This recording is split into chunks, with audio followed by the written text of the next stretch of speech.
What is going on, guys? You have reached Zach Baby TV, coming at you live for another special video. Are you ready? Because this guy is, as always, yes.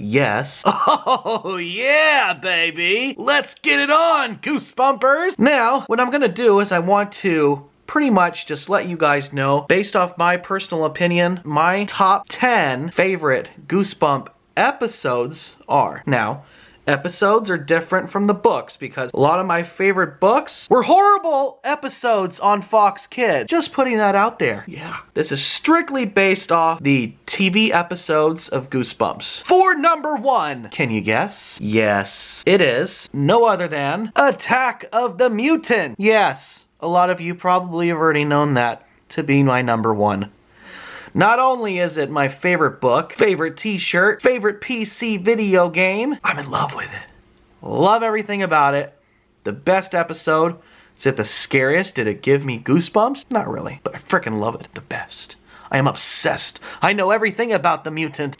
That's right. Skipper Matthews, Libby Zacks. That's right. That is my number 1 favorite TV episode of Goosebumps. Now for number 2 would have to be The Haunted Mask. I mean, really, guys? Is that not in everybody's top 10? Really? Carly Beth? Her acting was amazing. I believed every emotion, everything that she felt. Anger, sad, scared. I mean, you felt it. She was a great actress.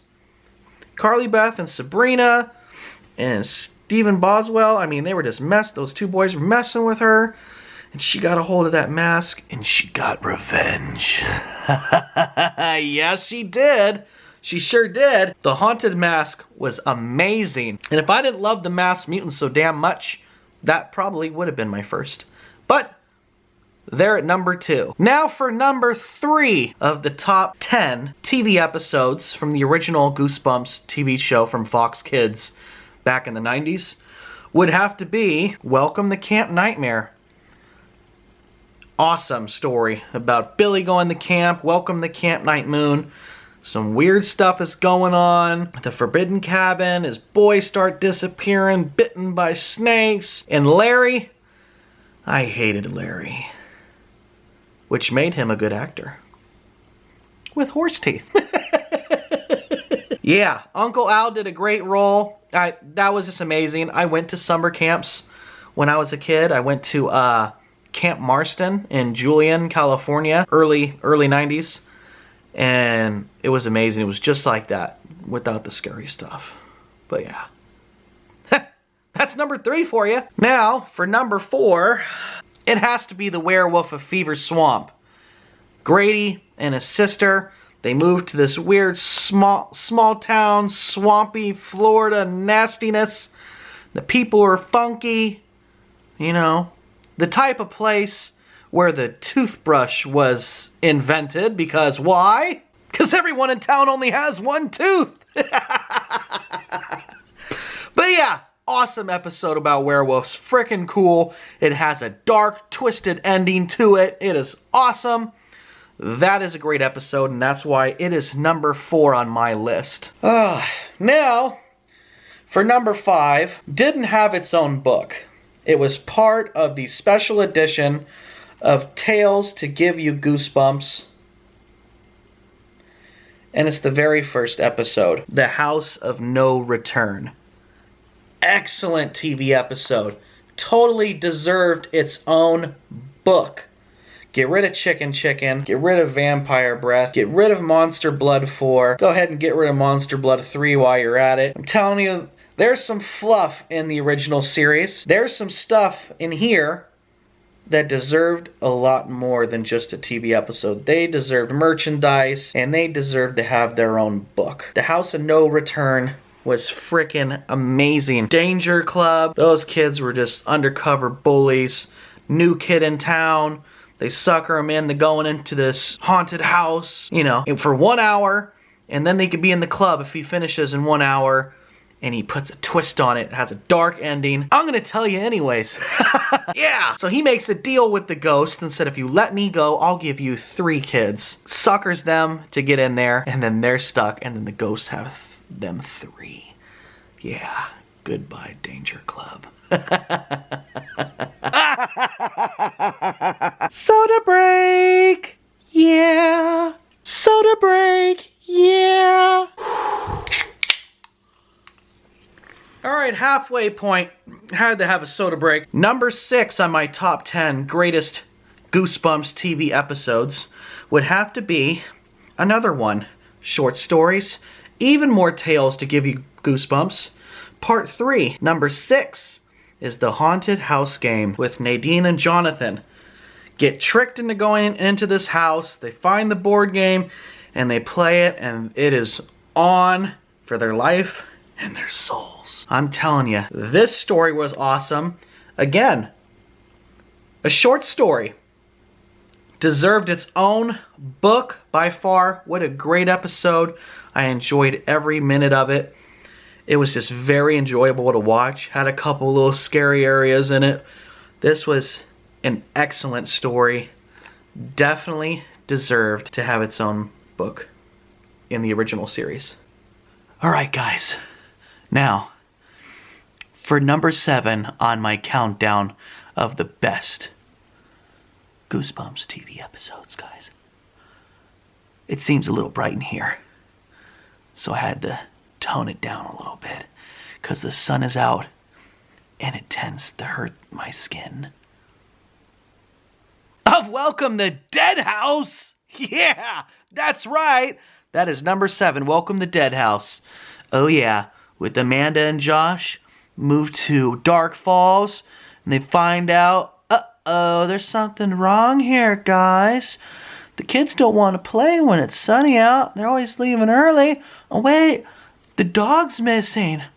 Wait, nobody likes to be outside. It's too bright. Oh yeah.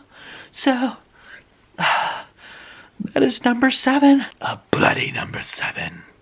Alright guys, the only thing missing here is some Goosebumps pizza. Pepperoni, lots of cheese, Pepsi. Had to settle for a cherry 7-Up. But that's okay, because number 8 is going to be magnificent, even without a Pepsi. Number 8 is going to be The Perfect School. Brian's parents won't settle for anything less. Picks on his brother. Kind of a troublemaker. Doesn't stand down to no man. That's right. Brian's a hard ass. And what a great episode. When he teams up with the other guy and he tries to escape from the school, but he can't, and he triggers the alarm, you know, with the electric fence, and he's trying to climb back up to his room window, and he gets there in the nick of time. I'm telling you, that freaking episode is great. And then he, you know, gets his clone trapped with the other kids, and he just pretends to be perfect to get home, and then it's Operation Rescue. Yeah. That's number 8. Now, number 9 is going to be The Girl Who Cried Monster. I mean, that episode was freaky. They did a great job putting that librarian's frickin' eyeballs popping out, eating tarantulas, eating frickin' roaches and all this nastiness. You know, it wasn't turtles. That would have been cool. But then again, that would kind of piss me off. So Lucy is always making up stories about monsters, right? She torments her little brother. Her mom is constantly telling her, leave your brother alone. You know, the toe biter and all this other crap. Until she comes across a real monster. Now, the ending was kind of to be suspected. Just like My Best Friend is Invisible. It kind of had the same type of ending. But it was still cool to know that she was a monster at the end and her family gobbled that bad boy up. Spoiler alert! Sorry. And number 10, A Night in Terror Tower. Excellent. I mean, I think they put a lot into that. You even notice Sabrina is in that from The Haunted Mask. Excellent. You know, going to England, Edward and Susanna of York, you know. That was just amazing. The going through time with the 3 rocks, the magician guy that helped him out and sent him into the future. And the Lord High Executioner says, no, I want my revenge. I want them dead. Had the parents killed, named himself king, but they are the rightful rulers of the land. Excellent story. How they forgot their last names. Freaking out, had foreign money, got sabotaged by the lady, gave her money, hid her in the basket, and gave her right up, snitched her right out to the executioner. It was epic. It wasn't scary, it was just amazing to watch. It was great. There was some great thrills, a little bit of suspense. It was a great story. I just feel like they put a lot into it. They put a lot into all the episodes. More on some than others. Like you can see there was a lot of detail put into the Masked Mutant. The cast for Welcome to Camp Nightmare. The school, that was a lot of work to put that episode together with the classrooms and the schools and the fences and the security. You know what I mean? The haunted house game was just, oh, it was epic. The House of No Return, that was just freaking creepy. And I loved how he got back at those kids at the end. Oh, man.